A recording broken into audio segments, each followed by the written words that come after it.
अस्सलामु अलैकुम वरहमतुल्लाहि वबरकातुहू। इस दुआ के साथ कि अल्लाह आपकी आंखों में कभी गम क्या सुना दे। अल्लाहु समद और या वदूदू का बहुत ही तवंगर अमल बता रहा हूँ।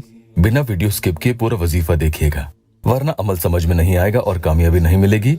रात को सोने से पहले 3 फूंक आपको सामने वाले की तस्वीर पर जैसे बता रहा हूँ वैसे लगानी है। और यूं समझ लो कि ऐसे जिद्दी और ढीठ शख्स की सारी अकड़ और घमंड आपके सामने चूर चूर हो जाते हैं। ऐसा ढीठ के जो कभी अपनी गलती नहीं मानता हो, कभी आपकी कोई बात समझने को तैयार ही नहीं। आपको प्यार करना तो दूर, जिंदगी में आगे रिश्ता क्या निभाएगा भला, मगर जायज मकसद के लिए ही करने की इजाजत है। सरकश यानी घमंडी शौहर जो आपकी कभी एक नहीं सुनता और आप सिर्फ अपने बच्चों के लिए या अपने माँ बाप की बदनामी के डर से उनसे रिश्ता निभा रही हैं। अल्लाह आपकी परेशानी दूर करे। एक या अल्लाह टेस्टिमोनियल ले लेते हैं। एक बहन का कमेंट आया था, स्क्रीन पर आप पढ़ सकते हैं।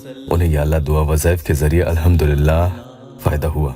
एक बहन ने अपॉइंटमेंट लेकर फोन पर मुझे बताया कि भाई मेरे शौहर मुझे छोड़कर जा चुके हैं और मुझे कभी कभार फोन पर राब्ता करते हैं, लेकिन कभी मुझे वापस लेकर नहीं गए। मेरी कोई औलाद भी नहीं है। अभी कुछ दिन पहले वो मुझसे मिलने हमारे घर पर आए और बस जिस्मानी रिश्ता कायम किया और फिर से चले गए। मैं चाहती हूँ कि वो मुझे अपने घर ले जाएं, मगर मुझे ले जाने में उनकी दिलचस्पी बिल्कुल भी नहीं है। इंशाअल्लाह जैसे ही बहन का काम होता है आपको यहाँ जरूर बताएंगे। इस अमल के जरिए सामने वाले इंसान के दिल दिमाग पर तालिब का ऐसा कब्जा होता है कि सामने वाले को सिर्फ आप ही आपकी याद सताने लगती है। जो धोखे उसने आपके साथ पहले किए थे वो सब उसे फ्लैशबैक की तरह दिखने लगते हैं और उन सब पर उसे बहुत दिल की गहराई से पछतावा होगा। उसे अपनी गलती का एहसास होगा।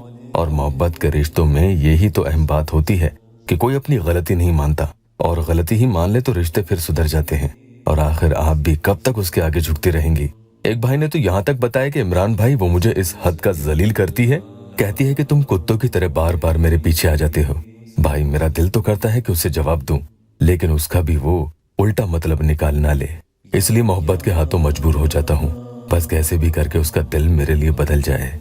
तो ऐसे सख्त दिल, सख्त जान और ढीठ शौहर के दिल को मोम जैसा नरम करने के लिए कुछ दिन इस अमल को पढ़ने से बहुत फायदा मिलेगा। आप कम से कम 11 दिन इसे जरूर पाक रहते हुए ही पढ़ेंगे। माहवारी में बहने नहीं पढ़े, वुजू में ही करना होगा। रात को सोने से ठीक पहले आपको 3 मरतबा आऊज़ु बिल्लाहि मिनश शैतानिर रजीम बिस्मिल्लाहिर्रहमानिर्रहीम पढ़ना है। और हाँ, ये ध्यान रखना कि अमल पढ़ने के बाद किसी से कोई बातचीत नहीं करनी है। बिला बात किए चुपचाप खामोशी से आपको सो जाना है। और फिर 7 मरतबा आप ये पढ़ेंगे। सारी मखलूक का दिल जितना आपके लिए मोम और नरम होता है, उससे भी ज्यादा इंशाअल्लाह ताला सामने वाले का दिल आपके लिए और भी नरम मोम के जैसे हो जाएगा। नए आए हैं तो चैनल को सब्सक्राइब जरूर कर लेना। अल मुसख्खर सखिर ली कुल्लु मखलूकात बिहक़्क़ि या वदूदू या समदू व बिहक़्क़ि अल्लाहु समद। पढ़ते वक्त अपना मकसद अपने जहन में रखें। अब आप एक फूंक उस इंसान की तस्वीर पर मार देंगे और अब फिर से 7 मरतबा ये वजीफा पढ़ेंगे और फिर से एक ही फूंक उनकी तस्वीर पर मार देनी है। आपने 14 मरतबा ये वजीफा पढ़ा है, जिसमें 2 दम आपने किए हैं, यानी 2 फूंकें मारी हैं। अब आप फिर से 7 मरतबा ये वजीफा पढ़ेंगे और फिर से एक फूंक उनकी तस्वीर पर मार देंगे। ये आपका अमल पूरा हो चुका है। आखिर में 3 मरतबा कोई भी दुरूद पाक पढ़कर अमल मुकम्मल कर लें और आप अपने मकसद के लिए दुआ कर सकते हैं। अल्लाह के करम से आपके सारे मसले हल हो जाएंगे।